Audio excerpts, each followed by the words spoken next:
என் பேர் ராமலட்சுமி. நாங்கள் வால்பாறை பக்கத்தில் கவர்கல்லுங்கிற எஸ்டேட்டில் நாங்கள் இருக்கிறோம். எனக்கு 2 பசங்க, ஒரு பொண்ணு இருக்கிறாங்க. நானும் எங்கள் வீட்டுக்காரர் எஸ்டேட்டு வேலை செஞ்சுட்டு இருக்கிறோம்.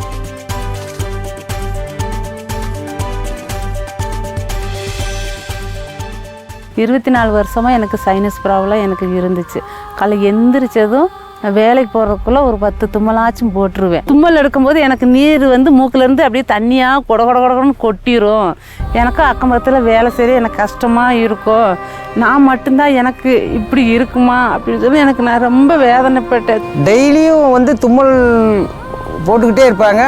அது இல்லாமல் வேலைக்கு போயிட்டு வந்தோன்னே வீட்டில் வேலை செய்ய முடியாது, படுத்துருவாங்க. ஒரு மணி நேரம் 2 மணி நேரம் கழித்து அதுக்கப்புறம் எதிர்த்து துணி வச்சு சளியெல்லாம் சீந்திகிட்டே தான் இருப்பாங்க, வந்துக்கிட்டே இருக்கும். இந்த மழையில் என்னால் ஏறி வேலையே செய்ய முடியாது.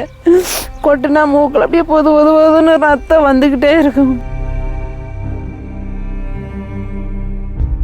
எனக்கு சும்மலே எதுவுமே தெரியாது. எந்த சும்மலுங்கிற ஒரு குழம்பு சாப்பாடு எந்த சும்மலுங்கிறதே எனக்கு தெரியாது.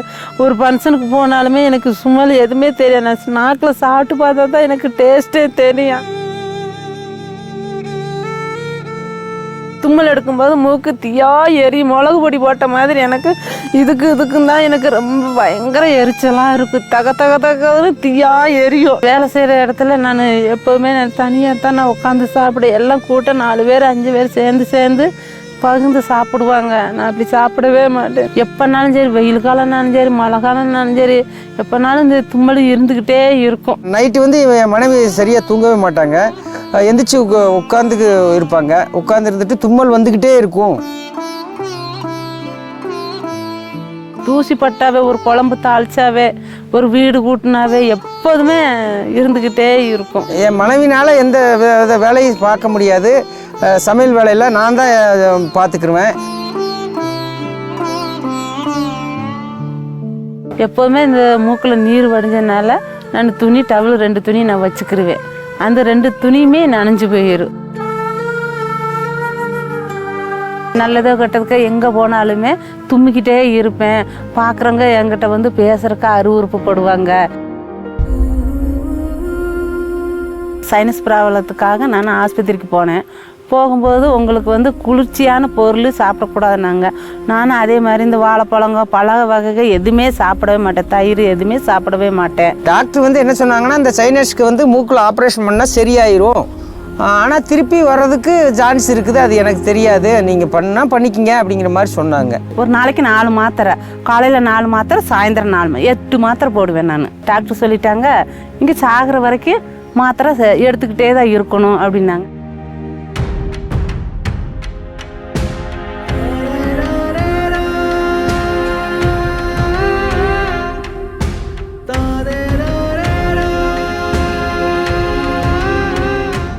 இந்த சூழ்நிலையில் 2024 ஏப்ரல் மாதம் எனக்கு ரொம்ப முடியாமல் ஆயிடுச்சு. முடியாமல் ரொம்ப கஷ்டப்பட்டு மூக்கில் பிளட்டாக வந்துருச்சு. அப்படி இருக்கிற சூழ்நிலையில் 4 மாவடிக்கு ஃபோன் பண்ணி வேணால் ஜெபிக்கலாங்கிறதுக்கு அதுக்கு நம்ம ஃபோன் பண்ணலாம் 4 மாவடிக்குன்னு எங்கள் வீட்டுக்காரர் சொன்னாங்க. உடனே எனக்கு நம்பர் தெரியாது, பாப்பா தான் நம்பர் கொடுத்துச்சு. அதை நான் இப்போ ஒரு பேப்பரில் வச்சு எழுதி அந்த நம்பரை செல்லில் போட்டு பேசினேன். ஒரு சிஸ்டர் எனக்கு எடுத்தாங்க. ஜோமண்ண சகோதரி கேட்டாங்க, உங்களுக்கு என்னம்மா பிரச்சனைன்னு கேட்டாங்க. கேட்கவும் நான் சொன்னேன், எனக்கு 24 வருஷமாக எனக்கு சைனஸ் ப்ராப்ளத்திலிருந்து ரொம்ப மூக்கு தொல்லை, அடுக்கு தும்மல், பிளட்டாக மூக்கில் வந்துக்கிட்டே இருக்கும். அப்போ எனக்காக அந்த சகோதரி ஜெபம் பண்ணாங்க, பாரத்தோடு ஜெபம் பண்ணாங்க. நானும் காதில் வச்சு நானும் ஜெபம் பண்ணி அழுதுகிட்டே ஜெபம் பண்ணிக்கிட்டே இருந்தேன். அந்த சிஸ்டர் ஜெபம் பண்ணி முடித்தவொடனே அந்த மூக்கடைப்பு எனக்கு அப்படியே திறந்துருச்சு. அந்த மூக்கு நீர் நின்றுச்சு, அந்த இழப்பு நின்றுச்சு, அந்த தும்மல் எதுவுமே நின்றுச்சு, எல்லாமே நின்றுச்சு. அன்றைக்கி நைட்டு நான் ஃப்ரீயாக தூங்கி எந்திரிச்சேன். அன்றைக்கி தான் நான் 24 வருஷத்தில் அன்றைக்கி தான் நான் மாத்திரை போடாத தூங்கின நாள். அன்றைக்கி ஒரு நாள் தான். மறுநாள் நான் காலையில் நான் வேலைக்கு போனேன். இந்த குளிர்ந்த காற்றுதுக்கு பட்டு எனக்கு தும்மல், மூக்கில் நீர் எதுவுமே இல்லை. அப்போ காட்டில் வேலை செய்கிற இடத்துல கேட்டாங்க, இன்னும் நீ மூக்கு சீந்திக்கிட்டே இருப்பியே, உனக்கு மூக்கே இப்போ இல்லையா?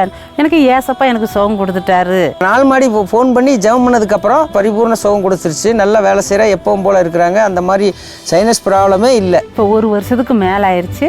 நான் இப்போ மாத்திரை எதுவுமே நான் எடுக்கிறதே இல்லை. இப்போ நான் எல்லா வேலையும் நானே, தோட்ட வேலையிலேருந்து எல்லா வேலையும், துணி துவைக்க, பாத்திரம் கழுக, சமையல் பண்ண எல்லா வேலையும் நானே தான் செஞ்சுக்கிட்டேன். குளிர்ந்த ஆகாரமெல்லாம் நான் சாப்பிட்றேன். இப்போ எனக்கு ஒன்றுமே செய்யலை, அந்த இழப்பு இல்லை, ஒன்றும் இல்லை, எதுவுமே இல்லை. என் மனைவி பார்க்கும்போது ரொம்ப சந்தோஷமாக இருக்குங்க.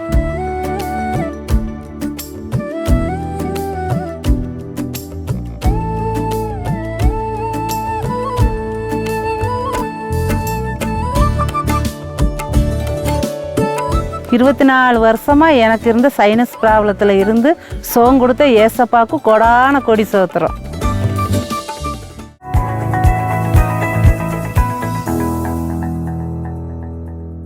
பிரியமானவர்களே, இயேசு கிறிஸ்துவின் நிதான நாமத்தில் உங்களுக்கு எங்களுடைய அன்பின் வாழ்த்துக்கள். எல்லாரும் எப்படி இருக்கீங்க? நல்லா இருக்கிறீங்களா? இயேசு அற்புதம் செய்துட்டாரா? சந்தோஷமா இருக்கிறீங்களா? ஏதோ இருக்கிறேங்க அப்படின்னு ஒரு வேளை நீங்கள் யோசிச்சுட்டு இருக்கீங்களா? இயேசு அற்புதம் செய்வார், விசுவாசிங்கன்னு. அந்த விசுவாசிங்கன்னு ஏன் சொல்றேன்னு தெரியுமா? நமக்கு நிறைய நேரம் நமக்கு கவலை வேதனை வரும்போது இயேசு அற்புதம் செய்வார்ன்றதை மறந்துடுவோம். ஒரு வசனத்தை நான் வாசிக்கிறேன். யாக்கோபு 2ஆம் அதிகாரம் 17வது வசனம். விசுவாசமும் கிரியைகள் இல்லாதிருந்தால் தன்னிலை தானே செத்ததா இருக்கும்.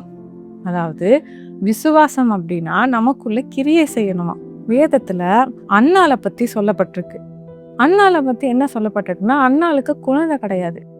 அப்போ எல்லாரும் அவளை ஏளனமா பேசினாங்க, ரொம்ப துக்கமுகமா இருந்தா. ஒரு நாள் ஜெபிச்சா, கர்த்தரிடத்துல போய் தேவாலயத்துல போய், ஆண்டவரே எனக்கு நீங்க ஒரு குழந்தைய கொடுத்தீங்க அப்படின்னா அதை உமக்கே கொடுத்துறேன்னு பொறுத்தரை பண்ணி அன்னாள் ஜெபம் பண்ணான். அதுக்கப்புறம் வேதம் சொல்லுது அவ துக்கமுகமா இருக்கல. அப்போ என்ன அர்த்தம்? அவளுக்குள்ள அந்த விசுவாசத்தை கிரிய செய்ய வச்சிருந்தா. எப்படி விசுவாசத்தை கிரிய செய்ய வச்சிருந்தா? எல்லாரும் கேட்பாங்க, உனக்கு குழந்தை இல்லையா? அப்ப என்ன நினைப்பா? கர்த்தர் எனக்கு ஒரு குழந்தைய தருவாரு, நான் ஜெபிச்சிருக்கிறேன், என் ஜெபத்தை கர்த்தர் கேட்டிருக்கிறாரு, கர்த்தர் எனக்கு ஒரு குழந்தைய தருவாரு, அப்போ நான் ரொம்ப சந்தோஷமா எல்லார்கிட்டையும் நான் சொல்லுவேன் அப்படின்னு அவன் நினைச்சிருப்பா. அதனாலதான் அவ அதுக்கப்புறம் துக்க முகமா இருக்கவே இல்லை அப்படின்னு வேதம் சொல்லுது. அப்போ இன்னைக்கு நீங்க ஏதோ ஒரு சூழ்நிலையை குறிச்சு கலங்கிட்டீங்க, இந்த சூழ்நிலை இப்படி அப்படின்னு கலங்கிட்டு இருக்கிறீங்கன்னா, இப்ப விசுவாசத்தை உங்களுக்குள்ள எப்படி கிரியை செய்ய வைக்கணும்? இயேசு எனக்கு அற்புதம் செய்வார், அன்னைக்கு நான் ரொம்ப சந்தோஷமா இருப்பேன்ல, அப்போ என் வாழ்க்கை இப்படி மாறும், இந்த பிரச்சனையே எனக்கு இருக்காது, இயேசு எனக்கு அற்புதம் செஞ்சிட்டாரு அப்படின்னு நீங்க மனசுக்குள்ள ஆசைப்படணும். எந்த அற்புதத்தை நீங்க எதிர்பார்க்குறீங்களோ அந்த அற்புதத்தை உங்க இருதயத்துல ஆசைப்படணும், நீங்க விரும்பணும். அப்பதான் அந்த அற்புதம் உங்க வாழ்க்கையில நடக்கும். இன்னைக்கு பாருங்களேன், ஒரு சகோதரி ராமலக்ஷ்மி 24 வருஷமா சைனஸ் பிரச்சனையினால பாதிக்கப்பட்டிருக்கிறாங்க. சைனஸ் எப்போ பார்த்தாலும் தும்மலாவே இருக்கும், எப்போ பார்த்தாலும் ஒரு விதமான பிரச்சனை இருந்து கொண்டே இருக்கும், சரீரத்தில் ஒரு பலவீனம் இருக்கும், தும்மிக்கிட்டே இருப்பாங்க, எங்கே போனாலும் 2 துணியோட தான் போவேன் அப்படின்ற ஒரு சூழ்நிலையில் இருந்திருக்கிறாங்க. எல்லாரும் கேட்குறாங்க, நீ அப்படி தானே இருந்த, இப்போ ஏன் இப்படி இருக்கிற, இப்படி வேற மாதிரில இருக்கிற, இப்போ உனக்கு அந்த பிரச்சனையே இல்லையா அப்படின்னு அவங்க கேட்கும்போது எவ்வளோ வித்தியாசம், எவ்வளோ சந்தோஷமா இருந்திருக்கும். ஜெபிச்சா அற்புதம் செய்வார்ல இயேசு. அதனால தானே அவங்க ஃபோன் பண்ணி கேட்காங்க, எனக்கு ஜெபிங்க அப்படின்னு கேட்கும்போது அவங்களுக்கு என்ன விசுவாசம் இருந்திருக்கும்? நான் ஜெபிப்பேன், இயேசு எனக்கு அற்புதம் செய்வார், என்னோட பிரச்சனையெல்லாம் மாற்றுவார் அப்படின்னு தானே இருந்திருக்கும். அப்போ அந்த விசுவாசத்தோட தானே அவங்க ஃபோன் பண்ணியிருக்கிறாங்க. எனக்கு இந்த மாதிரி ஒரு வியாதி இருக்கிறதுனால ரொம்ப கவலையா இருக்கு, என் கவலை மாறணும் அப்படின்னு நீங்க ஜெபம் பண்ணுங்க அப்படின்னு சொல்லுவாங்க. அதாவது அவங்க கவலை மாறல் ஓகே, சரீரத்துல அந்த பலவீனம் இருக்கும்ல, என் சரீரத்தை அந்த பலவீனம் மாற்றுவார் ஏசப்பா, எனக்காக ஜெபம் பண்ணுங்க, நான் ஜெபிச்சிருக்கிறேன், இயேசு என் சரீரத்துல பலவீனத்தை மாற்றுவாரு. அதுதான் விசுவாசமான வார்த்தை. இன்னைக்கு நீங்க இதே மாதிரி ஒரு சூழ்நிலையில இருக்கலாம், இன்னைக்கு இயேசுவே எனக்கு அற்புதம் செய்யுங்கன்னு நீங்க கேளுங்க, இயேசு உங்க வாழ்க்கையில நிச்சயமா அற்புதம் செய்வார். நீங்க அற்புதத்தை பார்ப்பீங்க.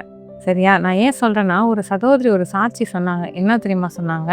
அந்த சகோதரிக்கு சுகர் கம்ப்ளைண்ட் இருக்காங்க, சுகர் பிரச்சனை பாதிக்கலாம் இருந்திருக்காங்க. அப்போது ஒரு நாள் என்ன ஆயிருக்கு, அவங்க ஸ்டேப்லர் யூஸ் பண்ணுவாங்க, ஸ்டேப்லர் தெரியல, பின் அடிக்கும்போது யூஸ் பண்ண அந்த பின் பட்டு பெருவிரல், கால் பெருவிரலில் சரியான புண்ணு வந்துடுச்சு. எங்களுக்கு சுகர் கம்ப்ளைண்ட் இருக்கிறதுனால அந்த புண்ணு ஆறவே இல்லையா. 6 மாதமாக அந்த புண்ணு ஆறாமல் ஒன்றுமே நடக்காமல் சுற்றி முற்றி இருந்துச்சான். அப்போ அவங்க இருக்கும்போது ரொம்ப கவலையோடு இருந்தாங்க, ஐயோ எனக்கு ஆறலையே. டாக்டர் கிட்டலாம் கேட்கும்போது டாக்டர்ஸ் என்ன சொல்லிட்டாங்கன்னா, இப்படியே தான் இருக்கும், மெதுவாக தான் ஆறும், உங்களுக்கு சுகர் இருக்குது அப்படின்னு சொல்லிட்டாங்க. அது இருக்கிறத சொல்லிட்டாங்க. அப்போ ஒரு நாள் அவங்க நினச்சாங்க, நான் ஜெபிச்சா இயேசு எனக்கு அற்புதம் செய்வார்ல, இந்த பிரச்சனையை மாற்றுவார்ல, நானும் கால் சரியாகும், நானும் எல்லாருக்கிட்டையும் காட்டுவேன் இயேசு எனக்கு அற்புதம் செய்துட்டாரு, அப்போ நான் மற்றவங்களுக்கு சொல்லுவேன் இப்படி இருந்துச்சு, எனக்கு அற்புதம் செய்வார் அப்படின்னு சொல்லி அவங்க ரொம்ப சந்தோஷமாக ஜெபிச்சுட்டு விசுவாசத்தை அறிக்கை பண்ணி அந்த விசுவாச விசுவாசத்தை கிரிய செய்ய ஆரம்பிச்சாங்களாம். நான் ஜெபிச்சேன், ஏசு எனக்கு அற்புதம் செய்த புண்ணெல்லாம் மாறிடும் அப்படின்னு விசுவாசமா அவங்க பேச ஆரம்பிச்சாங்க. அப்போ என்ன ஆச்சு தெரியுமா? நாட்கள் ஆக ஆக 6 மாசம் இந்த பிரச்சனையோட இருந்தாங்கல்ல, அது எப்போ அந்த புண்ணு சரியாயிருச்சுன்னே தெரியாத அளவுக்கு உடனடியா ஏசு அற்புதம் செஞ்சு அந்த புண்ணு உடனே மாறிடுச்சு. அப்போ பாருங்க, சுகர் கம்ப்ளைண்ட் இருக்குதா, சுகர் கம்ப்ளைண்ட்டையும் மாற்றி இந்த புண்ணையும் ஆற வைத்திருக்கிறார்ல. இது இயேசு செய்கிற அற்புதம் தானே. இப்படிதான் அற்புதம் நம்ம வாழ்க்கையில செய்வார். அதனால இன்னைக்கு நீங்க எதை குறிச்சும் கவலைப்படாதீங்க, நீங்க எதையோ யோசிச்சுக்கிட்டே இருக்காதீங்க.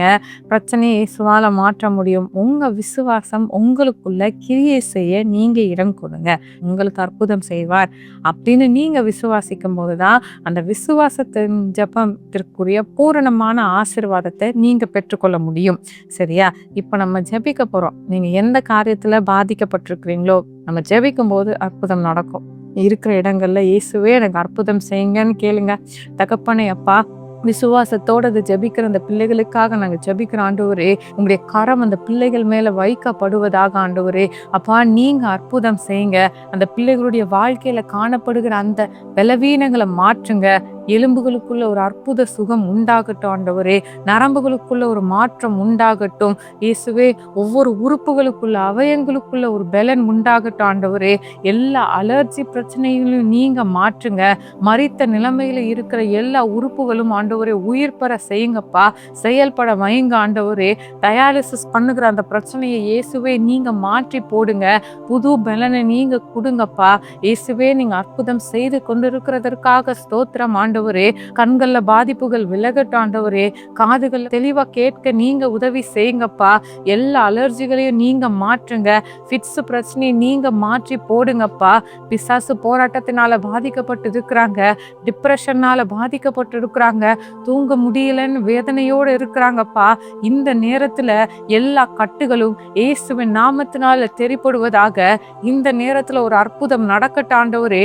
நீங்க அற்புதம் செய்து கொண்டிருக்கிறதற்காக ஸ்தோத்திரம் ஆண்டவரே. அந்த பிள்ளைகளுக்குள்ள, சரீரத்துக்குள்ள ஒரு மாற்றம் உண்டாகட்டும். சிறு பிள்ளைகளுக்காக ஜெபிக்கிறாங்கப்பா இயேசுவே. அந்த சிறு பிள்ளைகள் சரீரத்துல எல்லா போராட்டங்களும் விலகட்டும் ஆண்டவரே. எந்த காரியத்திற்காக ரொம்ப நாளா ஜெபிக்கிறாங்களோ அந்த காரியத்துல இயேசுவே நீங்க அற்புதம் செய்யுங்க ஆண்டவரே. அவங்க விசுவாசத்தை நீங்க கனம் பண்ணுங்க. நீங்க அந்த விசுவாசத்தை கனம் பண்ணி நீங்க அற்புதம் செய்கிறதற்காக ஸ்தோத்திரம் ஆண்டவரே. நீங்க உதவி செய்யுங்க. ஜீரண உறுப்புகளுக்காக நாங்க ஜெபிக்கிறப்பா. இந்த ஜீரண உறுப்புகளுக்குள்ள ஒரு புது பலன் உண்டாகட்டும், ஒரு மாற்றம் உண்டாகட்டும் ஆண்டவரே. இருமல் பிரச்சனையை நீங்க மாற்றி போடுங்க. சளி தொல்லைகளை நீங்க மாற்றி போடுங்க. நீங்க இந்த பிள்ளைகளுக்கு கிருபையை கொடுத்து உதவி செய்யுங்க. பயத்தோட இருக்கிறாங்க, அந்த பயத்தின் கிரியைகள் எல்லாம் விலகுவதாக இயேசுவே. நீங்க அற்புதம் செய்கிறதற்காக ஸ்தோத்திரம் ஆண்டவரே. நாங்க விசுவாசத்தோட ஜெபிச்சிருக்கிறோம். அந்த ஜெபத்திற்குரிய பதிலை நாங்க பார்க்க உதவி செய்யுங்க இயேசுவின் நாமத்தினாலே, ஆமேன். விசுவாசத்தோட நம்ம ஜெபிச்சிருக்கிறோம். இயேசு உங்களுக்கு அற்புதம் செய்துட்டாருன்னு நீங்க விசுவாசிங்க. அற்புதங்களை எதிர்பாருங்க. எதை குறித்தும் பயப்படாதீங்க. இயேசு உங்களோட இருந்து உங்களை ஆசீர்வதிப்பார். ஆமேன். For further details and prayer support, contact Jesus Redeems Ministries, Nalumavudi, Thuthukudi District, 628-211. Our phone number 04639 353535. info@jesusredeems.org. Our website www.jesusredeems.com. God bless you.